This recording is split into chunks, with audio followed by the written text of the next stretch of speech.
Good morning. It's Monday again.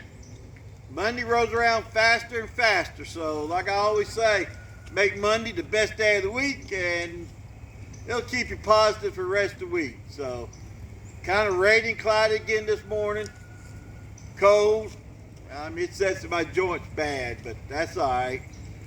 We got lunch at the Breach today, so we're gonna serve some barbecue and stuff. We're getting ready to do that.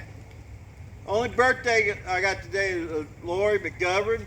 She worked with Sarah Indian Creek, and she helped Jared along with his librarian career. So, happy birthday to you. Didn't get to church yesterday, so good morning, Miss Lil. I kind of was sorry yesterday. But that's all right. So it was good. Really, that's about it. Though, don't have no announcement about Relay for Life. Just, if you'd like to donate, hit us up for, we take donations all the time, and join, make a team.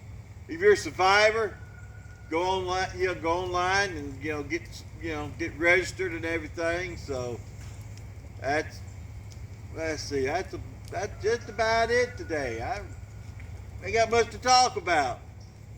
Just have a wonderful day, a blessed day, enjoy your day, and take time to just talk to a friend, talk to a stranger, or anything. So here's our bell ring today. Hey, Miss Leah.